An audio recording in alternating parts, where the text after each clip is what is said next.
ఉద్యోగాల కోసం అర్రులు చాచే ఆశపడేటటువంటి ఎవరైతే మధ్యతరగతి పేద ప్రభుత్వ ఉద్యోగాల కోసం ఆశించే యువతరం ప్రిపేర్ అవుతానే ఉంటారు. గ్రూప్ 1 గ్రూప్ 2 డిఎస్సీనా పోలీసా ఇట్లాంటి అలాగా ఆశలు పెట్టుకున్నటువంటి వాళ్ళకి 2014-19 మధ్యలో ఏ ఆశలు నెరవేరకపోవడంతో జగన్ 151 సీట్లతో గెలిచాడు. ఆ ఆశలు తీర్చే క్రమంలో ఏకంగా 1,35,000 సచివాలయ ఉద్యోగాలు ఇచ్చినటువంటి జగన్మోహన్ రెడ్డి వాలంటీర్ల లాంటి వాటి పేరుతో ఇంకొక 2.5 లక్షలు ఇచ్చారు. అవి 5,000 జీతాలు.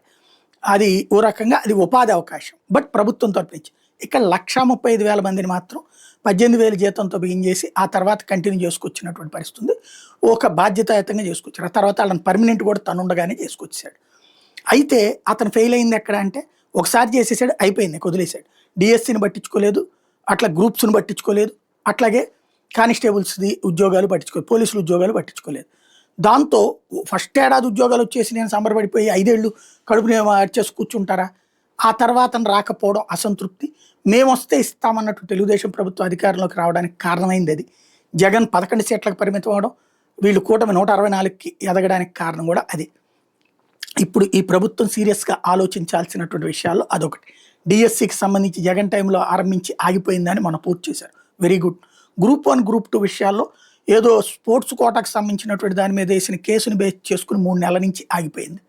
ఎందుకు ఇప్పుడు తెలంగాణలో ఇట్లాగే మన గ్రూప్ ఎగ్జామ్స్కి సంబంధించి కోర్టు తీర్పు ఇచ్చింది, రద్దు చేసిన సింగిల్ బెంచ్. వెంటనే డివిజన్ బెంచ్కి వెళ్ళారు, వెంటనే తీర్పు తెచ్చుకున్నారు, వెంటనే అక్కడ పోస్టింగ్లు ఇచ్చేశారు.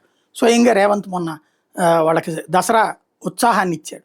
దాని మీద రకరకాల ఆరోపణలు చేసినా సరే ఇక్కడ పాయింట్ ఏంటంటే చిత్తశుద్ధి. ఆంధ్రప్రదేశ్లో గ్రూప్ 1 గ్రూప్ 2కి సంబంధించిన దాని విషయంలో లోకేష్ గారు సీరియస్గా తీసుకోవాలి. ఎందుకంటే ఇట్లాంటి వాటిలో లోకేష్ సీరియస్గా తీసుకుంటేనే పని జరుగుతుంది. వాళ్ళ ఉద్యోగాల్ని త్వరగా ఆ కోర్టు లిటిగేషన్స్ ఏమున్నాయో పరిష్కరించి త్వరగా ఇవ్వాలని ఆ పరీక్షల్లో సెలెక్ట్ అయినటువంటి వాళ్ళు మనస్ఫూర్తి కోరుకుంటున్నారు.